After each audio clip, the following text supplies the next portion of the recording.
right, everyone. This week we are wrapping up the semester talking about the somatic and autonomic divisions of the nervous system. And we are going to start off with chapter 13, which is the somatic division. So this is going to be somatic senses and then their integration and motor responses, all part of that somatic division.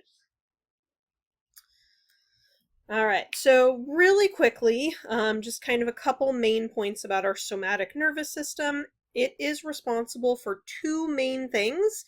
First is conscious perception of our environment.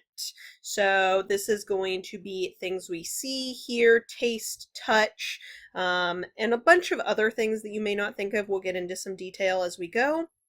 So this is going to include all of the sensory receptors from the skin, skeletal muscles, joints, and all of our special senses. So special senses, we're going to get into quite a bit of detail about those. This is sight, hearing, taste, and a few others.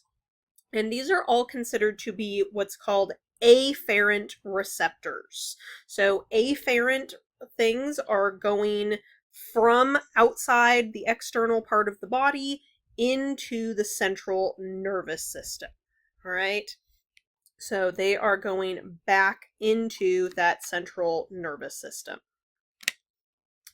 On the other side is our voluntary or conscious motor responses. So movement of muscles, sometimes glands like sweat glands, and these are all going to be efferent receptors or nerves that are going from the central nervous system. They're carrying those signals from the central nervous system out to those receptors that are connected to skeletal muscles or glands.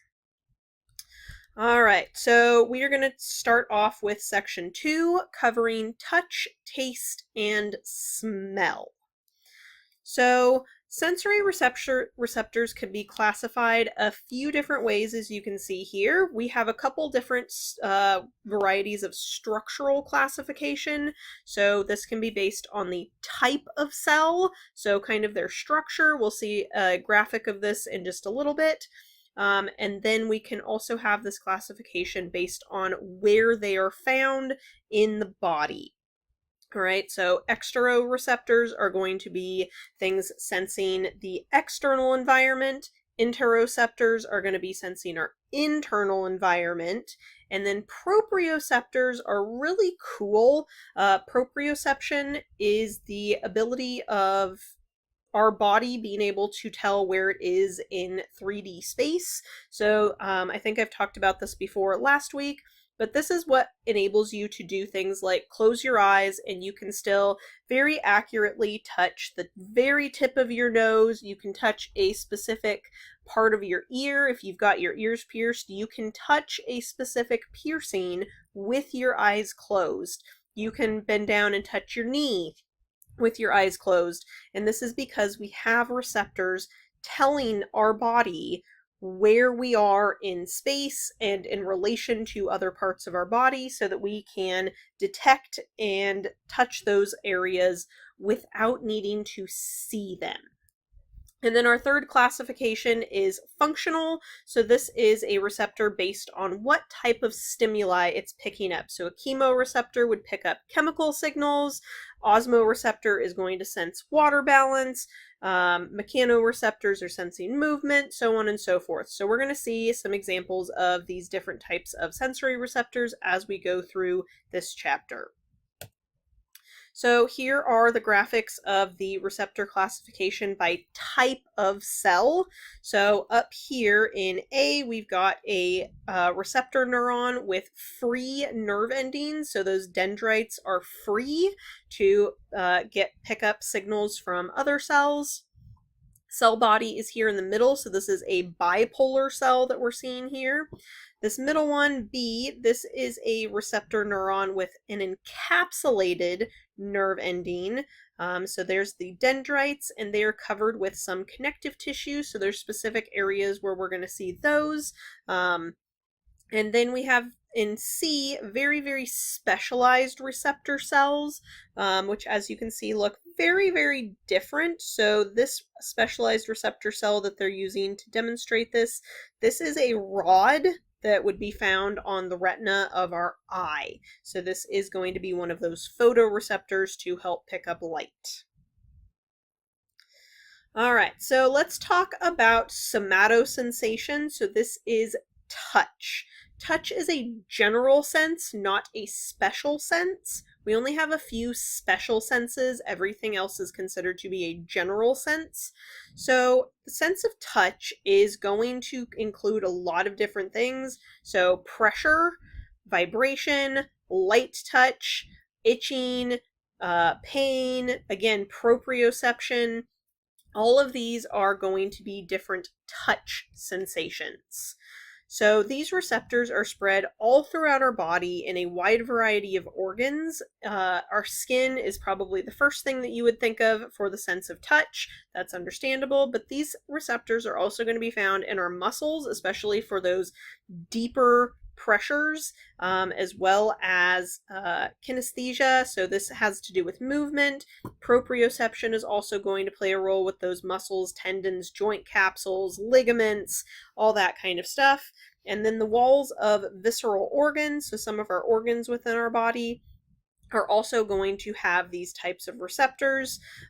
So certain things like itching or pain, proprioception again, is all going to play a role here.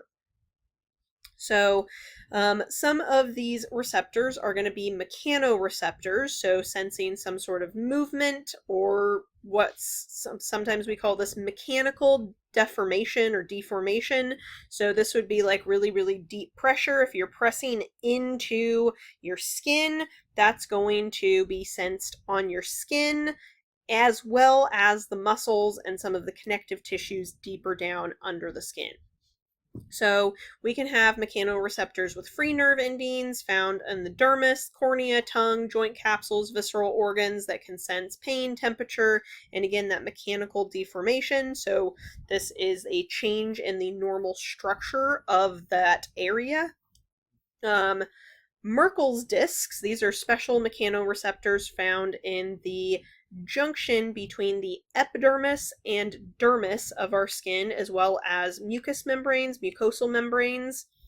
These can sense low frequency vibrations, so this is going to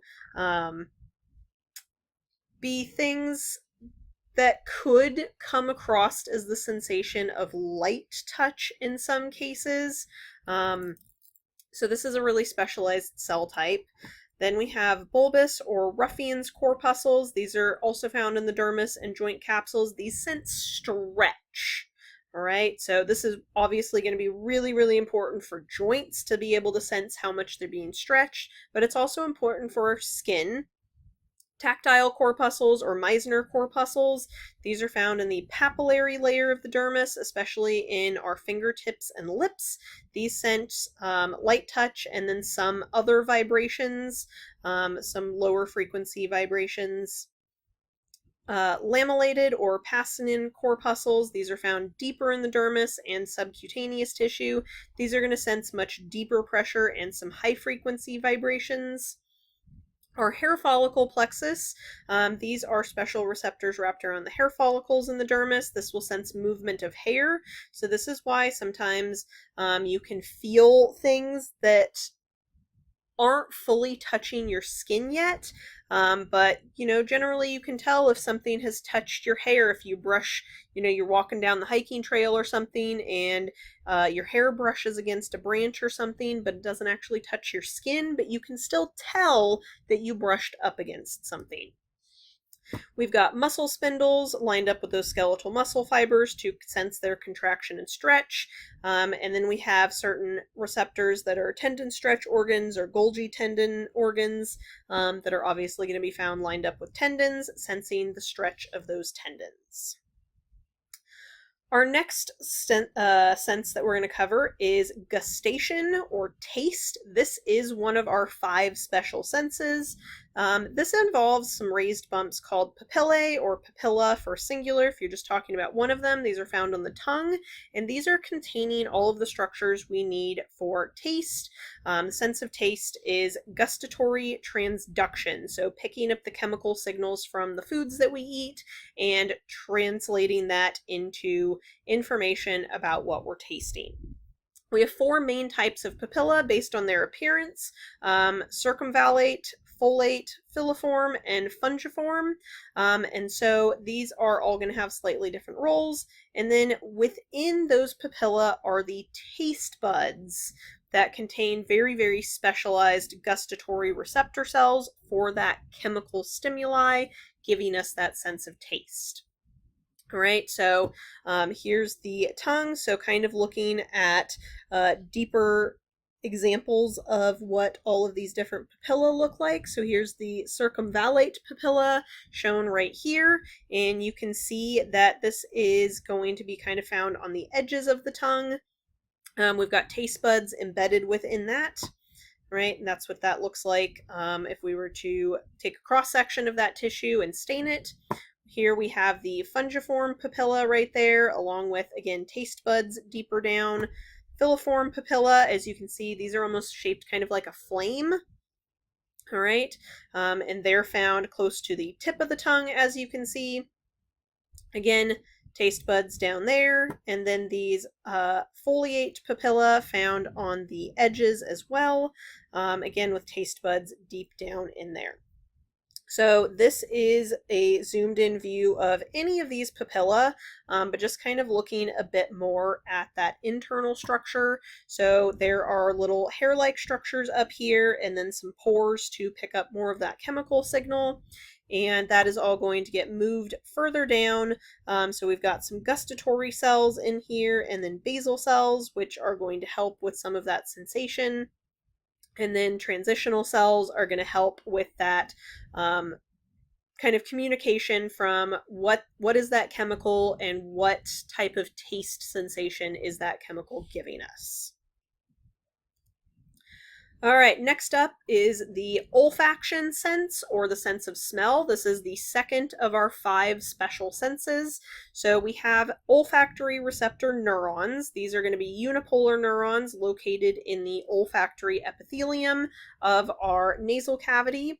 These are also responding to chemical stimuli. This would be called odorants, rather than that sense of taste that we just saw.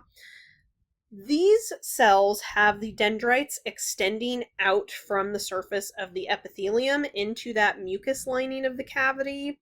So these are going to have receptors for those chemicals that are going to give us that smell. And then the axons extend through the cribriform plate, through those cribriform foramina of the ethmoid bone, if you remember that from our second unit. Those axons are going to extend up through that cribriform plate of that ethmoid bone to reach the olfactory bulb, which will then go through that olfactory tract back into the brain. But these axons are what form the olfactory nerves. Whoops, sorry. So once the olfactory nerve crosses into the central nervous system, at that base of the brain, it becomes the olfactory tract and sends those axons to several different brain regions. So most special senses have one area of the brain that they're getting processed in, and it's going to have to pass through the thalamus. But olfaction does not do that. It's not passing through the thalamus like the other special senses do. It just goes directly to some different brain regions for processing. So here is that nasal cavity. We're going to have those dendrites embedded in the mucous membranes here inside of that nasal cavity, and then the axons again going up through that cribriform plate, through that ethmoid bone, forming the olfactory nerve. That's going to go into the olfactory bulb, and then all of that information gets sent back through the olfactory tract to the various areas of the brain that it needs to go to. All right, so this is what that looks like deeper as we're kind of looking at roughly a zoomed in view of this right here. is what that's showing. So here's the olfactory tract. So this would be the bulb up here, ethmoid bone shown right here with all of those nerves coming through, all of those different axons. This would be connective tissue. Here's an olfactory gland to help with some of those mucus secretions. And then this would be that actual epithelial layer with mucus on it, which is containing all of those dendrites. And we're going to wrap up this video here, and we will continue in the next video talking about some more senses, hearing, balance, and vision.